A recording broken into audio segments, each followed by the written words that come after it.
Este podcast é uma realização O Historiante.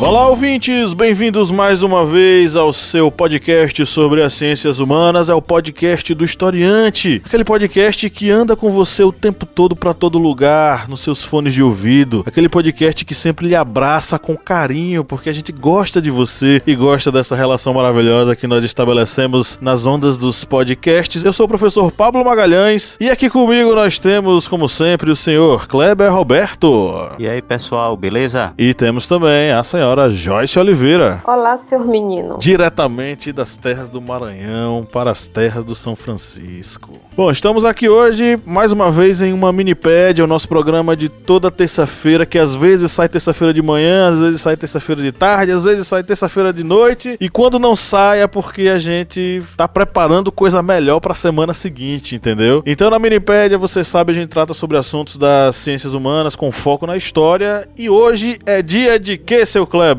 Hoje é dia de discutir um dos fatos mais trágicos da história da religião cristã na nossa minipédia. É isso aí, hoje vamos tratar sobre a Inquisição e a relação entre feitiçaria e Inquisição na Era Moderna. Então preparem seus caldeirões, ajustem seus chapéus de ponta aguda e preparem suas vassouras, porque nós vamos falar de muitos feitiços, de muitas bruxarias, brincadeira, tá, gente? Mas antes de a gente entrar no nosso conteúdo, vamos para os nossos recadinhos.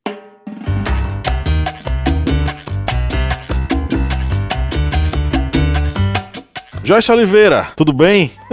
Tudo bom. É o seguinte, se a pessoa que nos ouve há um bom tempo, esse ouvinte nosso que curte tanto a nossa voz, que já decorou o jeito que a gente fala e até os nossos caqueados linguísticos, se essa pessoa pensa, caramba, eu acompanho há tanto tempo esses jovens e essas vozes, essas carinhas que eu não conheço, se ele pensa assim, eu gostaria de ajudá-los, tem como fazer isso? Tem, sim, senhor, a gente pode fazer. E aí, senhor menino, né, ou sua menina, se vocês quiserem apoiar o Historiante, o valor é só apenas R$4, viu? Talvez você consiga pagar uma passagem de ônibus, uma inteira, comprar uma bolacha. E aí você vai lá no nosso site, o apoia.se/historiante, né? E você não vai nos ajudar. E aí o que é que você ganha com isso, né? Você vai ter conteúdos exclusivos, vai participar dos sorteios de livros que nós temos mensalmente, vai poder participar das nossas pautas e o que a gente puder, né, oferecer para as vossas senhorias. Tudo de melhor, no caso. Isso aí, tudo de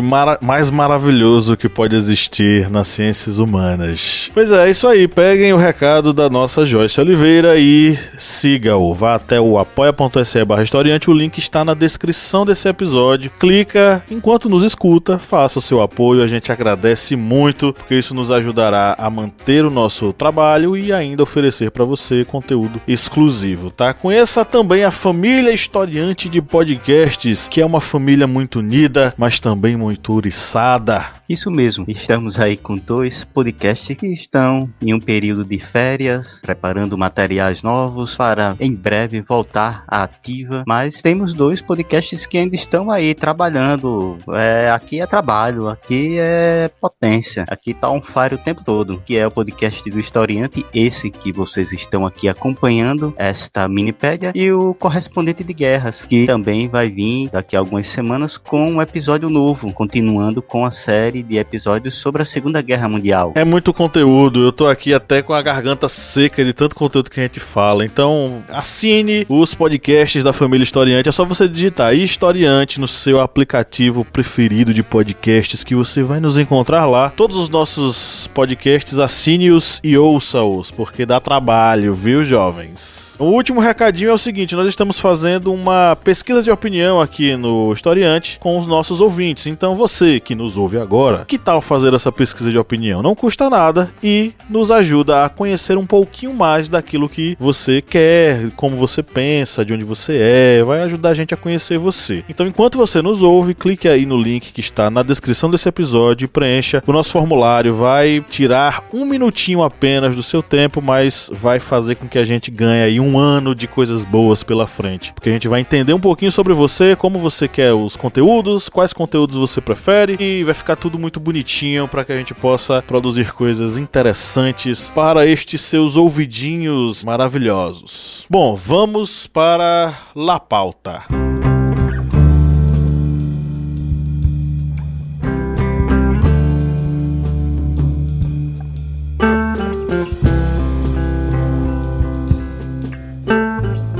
A partir do início do século XV, a feitiçaria e a heresia se uniram a um novo delito. Que delito era esse? Era a bruxaria. Primeiros centros desse novo fenômeno foram a Savoia, uma região do sudeste da França atual, e a Suíça, onde, na cidade de Luzern, o termo heresia pela primeira vez foi utilizado em um processo criminal com o sentido de bruxaria.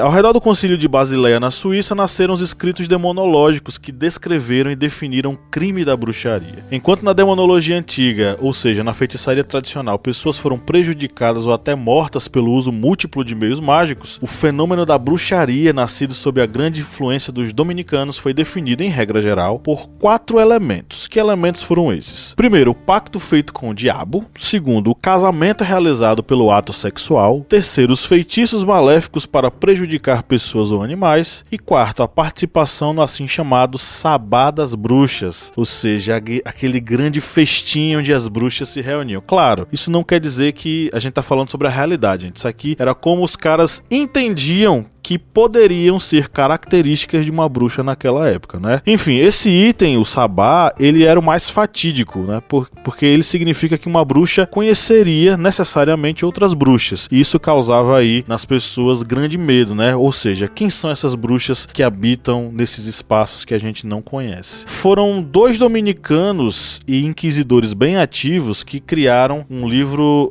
fundamental, que é o Maleus Maleficarum, Martelo das Bruxas, publicado no século XV e reeditado até o século XVII 29 vezes. É o Manual de Caça às Bruxas. E aí nós temos a Inquisição com os olhos bem atentos para a feitiçaria e as práticas de feitiçaria que eram denunciadas, né, naquele período.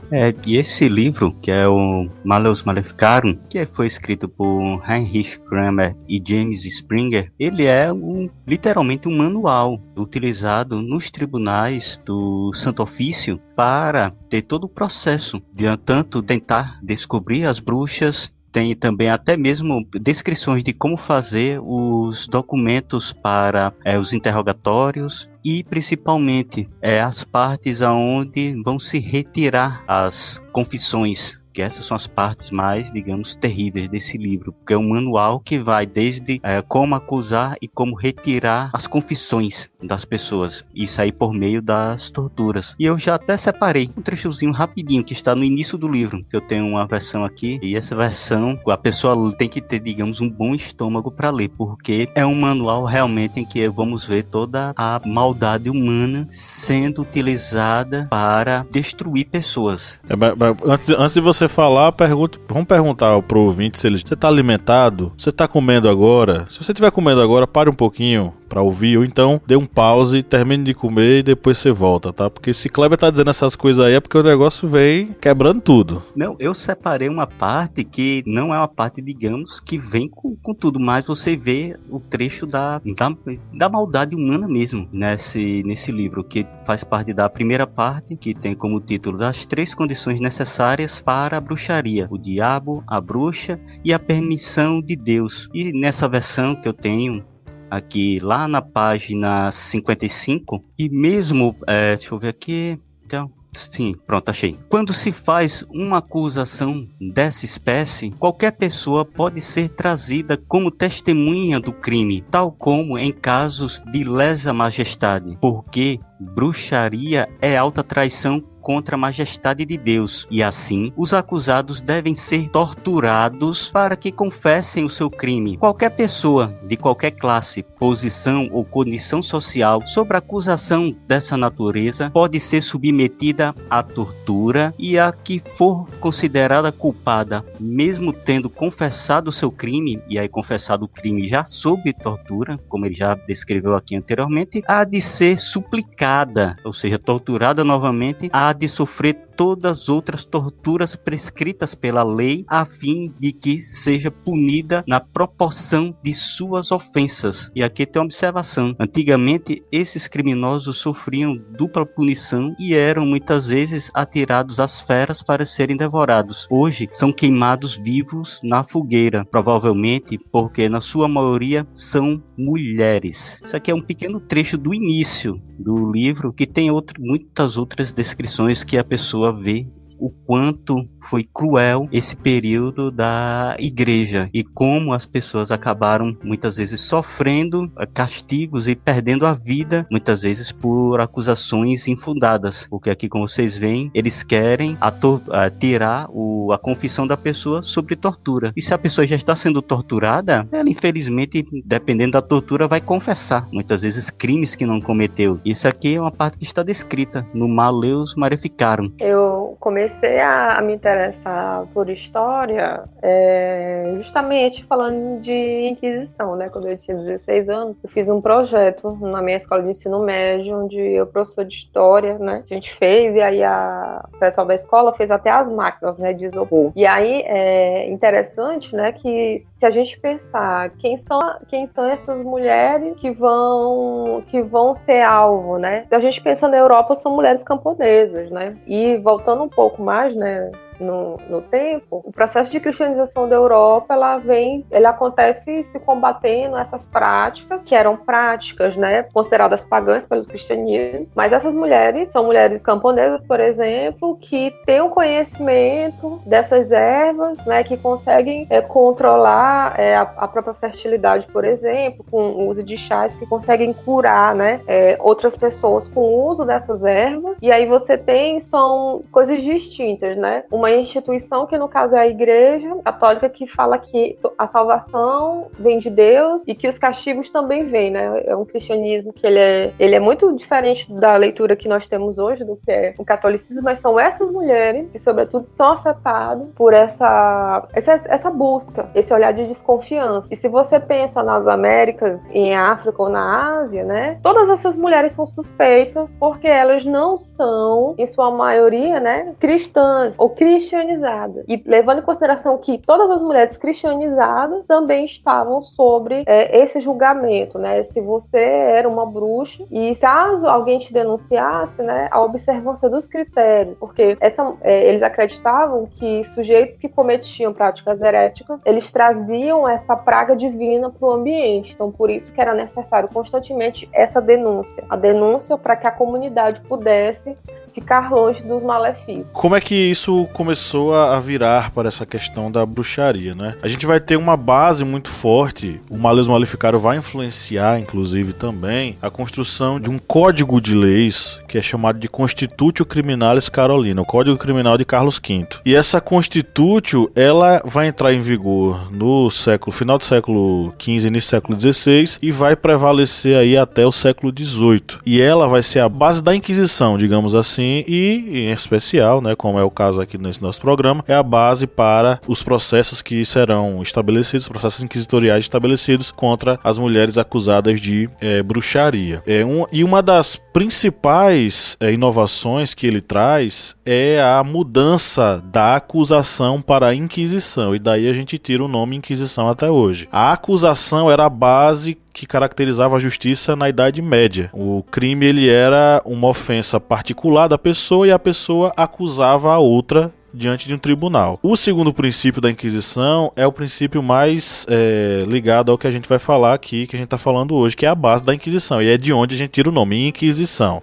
Esse princípio, ele dava a ideia de que o crime ele se tornava uma questão oficial, e ele baseava-se na justiça eclesiástica. Então, como é uma questão oficial, como é uma questão coletiva, então o processo criminal deve ser estabelecido com uma autoridade conduzindo isso. E essa autoridade é a autoridade da igreja. Então, o processo de inquisição ele era caracterizado pelo princípio de instrução, que é o dever dos órgãos de justiça inquirir a verdade das acusações e indagar realmente as circunstâncias de um fato. E indagar, entenda, com todo e qualquer artifício, que são os artifícios das torturas, né? Nesse contexto, a gente vai ter o fortalecimento do papel de quem julga. E quem geralmente julga é um eclesiástico. Então, o eclesiástico, ele é o procurador que vai investigar o crime e ele é o juiz que vai julgar imparcialmente ou vai tentar julgar imparcialmente, né? Aqui no Brasil a gente teve um juiz que estava fazendo papel de procurador e hoje ele mora em outro país, né? Não sei se ele tá...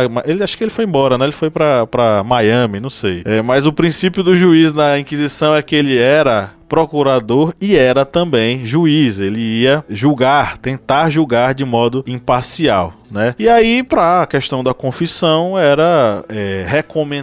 eram recomendadas, né, as questões das torturas. E a Inquisição ela permitia interrogar esses acusados com a aplicação de torturas, e essas torturas elas eram legitimadas ao longo da Era Moderna, né? As bruxas que eram suspeitas, elas eram submetidas, além das torturas, né, que elas iam ser submetidas, elas eram submetidas a uma prova de bruxaria. Ou seja, né, de acordo com o juízo de Deus, elas tinham que ser provadas para ver se elas seriam consideradas de fato bruxas. E aí os juízes, né, os eclesiásticos, é quem iam julgar. Tinham várias formas de fazer isso a depender da tradição da região. Por exemplo, tinha a prova da agulha, o carrasco picava a pele da mulher em algum ponto, numa pinta que ela tem, ou algum caroço. Se não saísse sangue, ela era realmente uma bruxa. O outro teste era o teste da água, né? Parece brincadeira, mas é verdade. A prova da água, ela era prevista na lei. A mulher era amarrada e empurrada pra água, né? Se ela afundasse, ela era uma mulher normal, ela não era bruxa. Mas se ela não afundasse e sobrevivesse, ela era culpada de bruxaria. Enfim, ia morrer de qualquer jeito. Então a sentença já estava dada. E aí você tem a presença de elementos, né?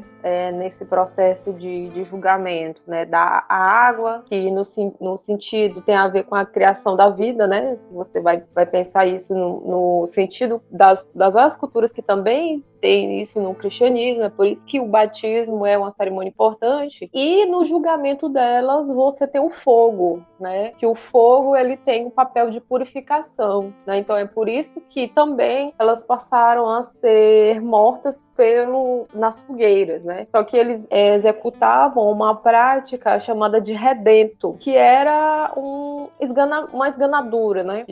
A literatura aponta que antes dela morrer intoxicada pela fumaça, o carrasco ele a esganava com uma corda, né? E aí quase as pessoas não percebiam isso por causa dos autos de fé, né? Que era num palanque mais alto, e ela acabava falecendo antes que a fogueira pegasse fogo em seu total e ela fosse asfixiada, né? E aí depois corpo queimado. Em casos que elas morriam, no caso do Brasil, né? Mulheres que eram remetidas para os cárceres de Lisboa, ou mulheres que eram presas, mesmo portugueses nos cárceres de Lisboa, que acabassem morrendo nessa prisão, era feita uma efígie, e a efígie dela era queimada justamente para que ela pudesse haver esse ritual, em tese de purificação dela, né? Que na verdade ela já teria sido condenada ao inferno porque ela teria feito uma aliança com o diabo. E vemos na Península Ibérica essa presença tão intensa da Inquisição, principalmente a Inquisição no período chamado moderno, que era o período que já tinha ocorrido a Reconquista e que se estava estabelecendo aquele confronto entre a Igreja Católica e a Igreja Reformada, e com isso a Igreja Católica tentava evitar que houvessem novas cisões dentro da própria Igreja, e com isso intensificou ainda mais a busca por heréticos. E na Península Ibérica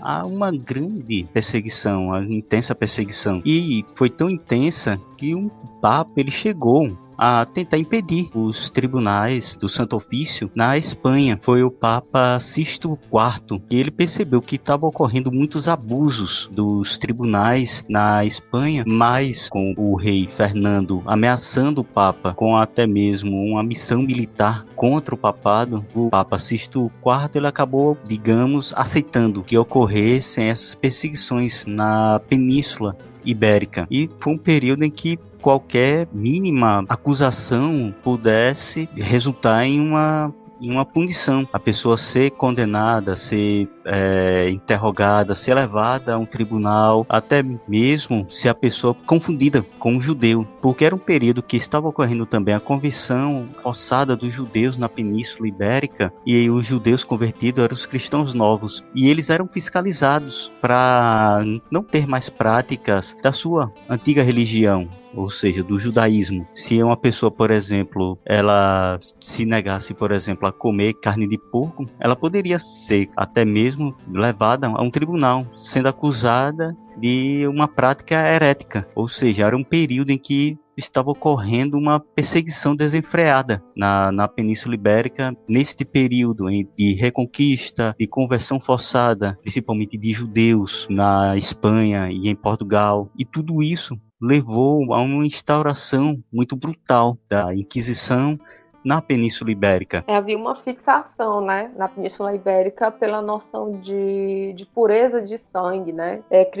Um cristão velho, né, que é o contraposto ao que era um cristão novo, né? Então, ao longo da Idade Moderna, você tem sujeitos, por exemplo, Carlos V, Filipe II, que perseguem, por exemplo, a gente vai conversar sobre isso depois, né, que eles perseguem, por exemplo, os protestantes nos Países Baixos, mas eles também promovem perseguições dentro dos seus territórios, seja em Europa como em ultramar, nessa busca desse mal, né? Esse período de Contra-Reforma é um período conturbado, porque ele sempre está na busca desse mal que se espreita, desse mal que se esconde todo momento. E esse mal que se esconde todo momento, ele é o diabo, e pelas leituras que eles tinham, geralmente ele se manifestava, né, nas mulheres. Aqui no Brasil, por exemplo, nós temos o Gregório de Matos e Guerra, né, o dito Boca do Inferno, que fala um pouco sobre esse momento aí, que era um momento muito conturbado. As caças às bruxas, elas vão ter o auge no século XVI e XVII, especialmente, principalmente, na maioria dos casos, eles vão ocorrer no Império Romano-Germânico, né? Mas também eles vão ter uma série de casos na Inglaterra, na Espanha e na Suécia. Em Trier, por exemplo, uma cidade da Alemanha,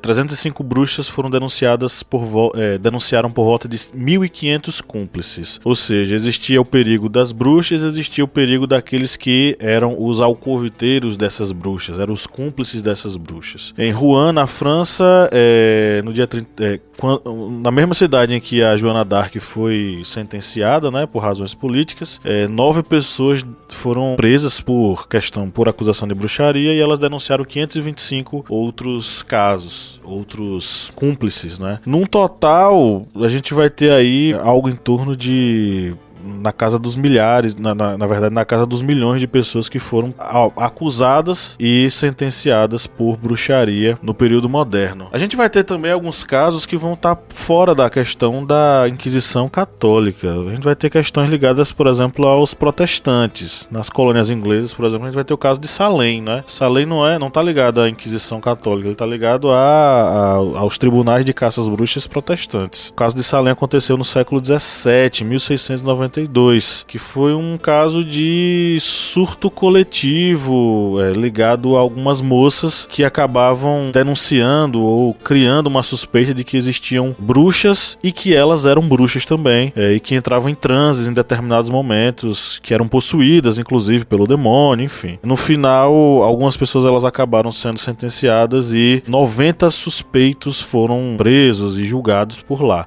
Mas não era a Inquisição Católica, já era a perseguição protestante às bruxas, né? É possível falar que isso também fosse fruto de uma espécie de histeria ou ilusão coletiva, tá? Claro, uma estratégia de dominação das elites eclesiásticas sobre as pessoas, uma tentativa de dominação especificamente sobre as mulheres no período moderno. Essa coisa da bruxaria causava e criava uma histeria de massas nas comunidades, nas vilas, né? A existência dessas bruxas, supostas estas bruxas e seus alcoviteiros, seus amigos, era algo que abalava as cidades e causava períodos de pesadas perseguições e pesadas ações violentas nesses locais. Aí tem um fator psicológico que está presente aí nesse contexto.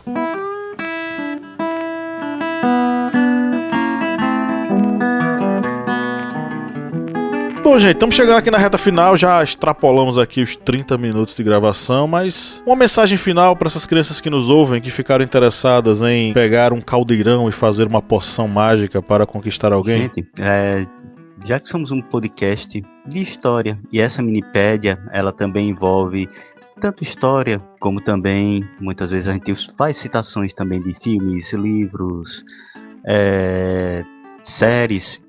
Você pode... Vou fazer o jabá, viu, Pablo? Não ache ruim, é jabá.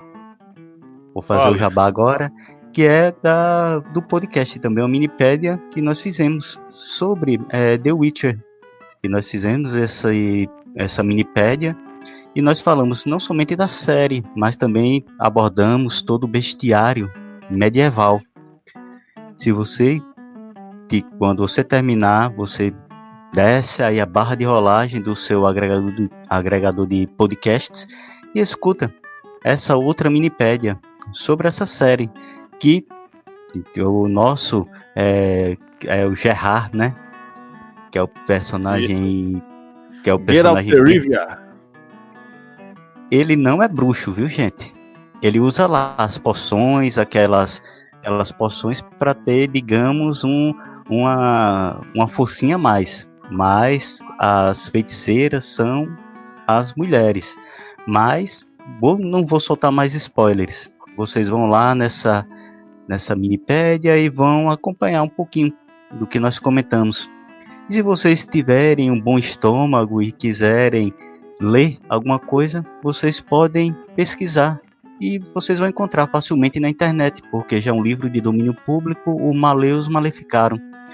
Já é um livro de domínio público, você pode baixar ele em PDF. Mas vocês vão ter que ter um bom estômago em determinados pontos desse livro. O que eu posso indicar para vocês, aqui no Brasil nós temos grandes produções, né? A Laura de Melo Souza, por exemplo, né? Tem livros que são chaves, por exemplo, Inferno Atlântico, né? Diabo na Terra de Santa Cruz, por exemplo. Tem os trabalhos do Ronaldo Vanfas também, né? Trópico dos Pecados, se vocês quiserem pensar isso, né? Aqui no Brasil, que eu acho interessante, né?